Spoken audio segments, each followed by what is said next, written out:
শুভ সকাল বন্ধুরা, মেঘার পরিবারের আরও একটি নতুন ব্লগে তোমাদের সকলকে সুস্বাগতম।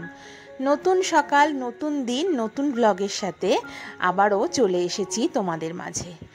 আজকের সকালটা দেখো, একদম অন্যান্য দিনের মতোই রোদ ঝলমলে কিন্তু ছিল না, একটু হালকা মেঘ মেঘ ভাব ছিল, কিন্তু তবুও গাছের এই ফুলগুলো দেখে মনের সমস্ত ক্লান্তি একদম নিমেষেই ধুয়ে মুছে পরিষ্কার হয়ে গেল।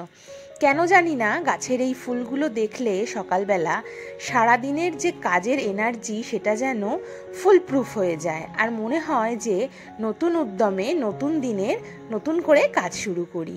তো সেই রকমই, যেহেতু বৃষ্টিটা এখন প্রায়ই হচ্ছে রোজই, তো গাছগুলোতে আর জল দেওয়ার যে এক্সট্রা কাজ, সেই কাজ থেকে এখন নিস্তার পাওয়া গেছে। তাই ভাবলাম যে ঘরের কাজগুলোকে সেরে নিই। সময় যখন পাওয়া গেছে তখন সেই সময়টাকে কাজে লাগাতে হবে। অযথা সময় নষ্ট করলে পরে নিজেরকেই অসুবিধায় পড়তে হবে।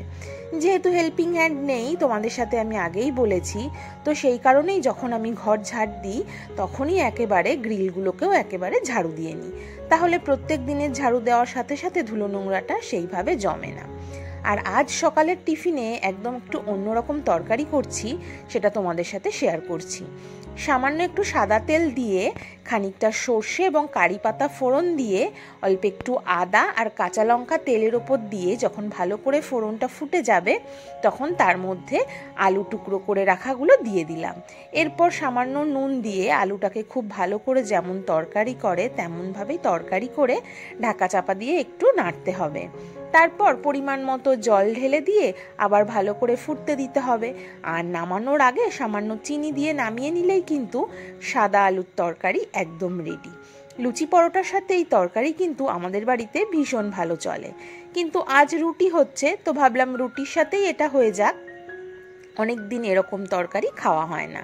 আর এদিকে দেখো, আজকে তাওয়াতেই আমি রুটিগুলোকে সেঁকে নিচ্ছি, কারণ আজ ভাবলাম তাওয়ায় সেঁকা রুটিটাই করি। রোজ রোজ তো আমরা প্যানে ছেঁকে নিই, তো সেটা আর করলাম না।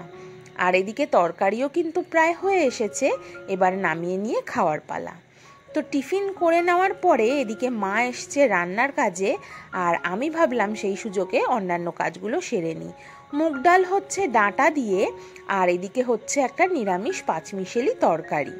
তো মা এদিকে রান্না করছে, আর আমি সেই সুযোগে ভাবলাম অন্যান্য কাজগুলোকে সেরে নেব, কারণ দুজনে যদি দুদিক থেকে কাজ করি তাহলে কাজটা তাড়াতাড়িও হয়ে যায়, আর একটু কষ্টটাও কিন্তু আমাদের লাঘব হয়। মা রান্না করছে আর আমি এদিকে চলে এলাম। ভাবলাম যে সিঁড়ি টিড়িগুলো একেবারে ঝাড় দিয়ে নিই, কারণ এগুলোকে ঝাড় দিয়ে মোছা এটা রোজের ডিউটি। ওপরের ছাদের সিঁড়িটা হয়তো রোজ মোছা হয় না, ওটা সপ্তাহে 2 দিন কি 3 দিন মোছা হয়, কিন্তু নিচের দিকে সিঁড়িগুলো কিন্তু রেগুলারই আমাদের মুছতে হয়। আর আমি যখনই ঝাড়ু দিই সেই একই সাথে গ্রিলগুলোকেও খুব ভালো করে ঝাড়ু দিয়ে নিই, যাতে গ্রিলের ওপরে যে ধুলোগুলো পড়ে থাকে সেটা যেন বেশি আস্তরণ মোটা না হয়। আর সকালবেলা কিছু জামা কাপড় কেচে মেলে দিয়েছিলাম, সেটা আর ভিডিও করা হয়নি। সব কিছু কাজের তো ভিডিও করা হয়ে ওঠে না। তো বাবার এই গেঞ্জিগুলো দেখলাম প্রায় আধা শুকনো হয়ে গেছে, তো সেই ফাঁকে এসে গেঞ্জিগুলোকে একটু উল্টে পাল্টে মেলে দিলাম। আর স্নান সেরে এই নাইটিটা পরবো, তো সেই কারণে নাইটিটা আমি একেবারে তুলে নিয়ে যাব। আর ছাদে উঠলেই মনটা ভালো হয়ে যায় গাছগুলো দেখলে, কিন্তু সত্যি কথা বলতে ছাদের এই গাছের পরিচর্যা করা এটা কিন্তু একটা ভীষণ খাটনির কাজ। স্নান সেরে আমি চলে এসেছি, আর এরপরে আমাদের ঘরের বউদের যা কাজ সেইগুলো সব করতে যাব। তো স্নান সেরে নিয়ে একটুখানি সামান্য স্কিন কেয়ার, যেটা আমি প্রত্যেক দিনই করে থাকি, এর আগেও একদিন তোমাদের সাথে শেয়ার করেছিলাম। তো স্কিন কেয়ারটুকু করে নিয়ে আমাদের যা কাজ সেই দিকে চলে যাব। তোমরা আমার ভিডিও কে কোথা থেকে দেখছো সেটা কিন্তু অবশ্যই কমেন্টের মাধ্যমে আমায় জানিও, আর আমার ভিডিও তোমাদের কাছে কেমন লাগছে সেটাও কিন্তু জানাতে ভুলো না। গতদিনের ভিডিওতে মন ভালো করা সাড়া পেয়েছি তোমাদের, আর সত্যি কথা বলতে নতুন এই চ্যানেলে যে আমি এরকমভাবে সাড়া পাবো সেটা কিন্তু আমি সত্যিই ভাবিনি।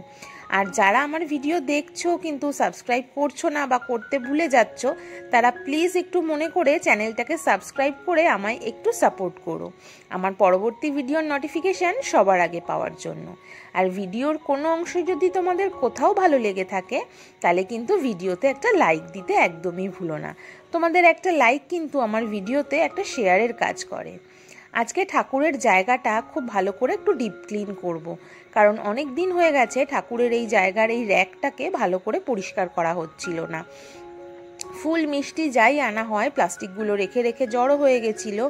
আর অনেক দিন ধরেই ভাবছিলাম এই জায়গাটা পরিষ্কার করব, কিন্তু যেহেতু মা বাবা বাড়ি ছিল না, আমি নিচের দিকের কাজে বেশি ব্যস্ত থাকায় এই ওপর দিকটা কিন্তু একদমই নজর দেওয়া হয়নি। মা এসে এখন নিচের দিকের কাজে হাত দিয়েছে, তো সেই কারণে আমি ভাবলাম যে এই সুযোগে ওপরের দিকের ক্লিনিংগুলো আমি নিজেই করে নেব। তো ঠাকুরের এই র্যাকটা খুব ভালো করে পরিষ্কার করে অ্যামওয়ের যে জুম আছে সেইটা দিয়ে সুন্দর করে ক্লিন করে র্যাকটাকে কিন্তু আমি গুছিয়ে নিয়েছি। আর গোছানো থাকলে দেখতেও ভালো লাগে, কাজ করারও এনার্জি থাকে, আর সব থেকে বড় কথা একবারে সব জিনিস হাতের কাছে পাওয়া যায়। আগের দিনের ভিডিওতে আমি বলছিলাম যে আমাদের 3 তরফে পুজো হয়, সেই ভিডিওটা দেখলেই তোমরা বুঝতে পারবে যে একই বাড়িতে 3-3খানা সিংহাসন কেন, আর কেন প্রতিটা সিংহাসনকেই আলাদা আলাদা করে পুজো দিতে হয়। সেই ভিডিওতে ডিটেলসে আমাদের সিংহাসন সম্পর্কিত যা কথা সেটা তোমাদের সাথে গল্প করেছি। আজকে আর সেই গল্পটা করলাম না। যদি তোমাদের জানতে ইচ্ছে হয় যে এক বাড়িতে কেন 3টে সিংহাসন, তাহলে কিন্তু আমার ওই গত দিনের ভিডিওটা তোমরা দেখতে পারো। আর এদিকে দেখো, আমার গোপাল সোনাকে আমি স্নান করিয়ে জামা কাপড় পাল্টিয়ে সুন্দর করে সাজুগুজু করিয়ে দিয়েছি। দেখতে কিন্তু খুব মিষ্টি লাগছে, তাই না? আর এরপরে দেখো পুজোর যা কাজ আছে, চন্দন বেটে সমস্ত ফুলকে দিয়ে সুন্দর করে ঠাকুরের সিংহাসন সাজিয়ে পুজোটা আমি সেরে নেব।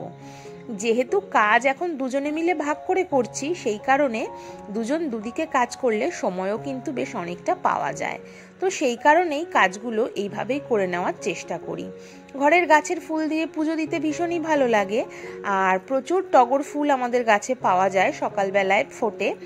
আর যে জবা ফুলগুলো আছে সেগুলো আমার কাকিমা আমাদেরকে দেয়।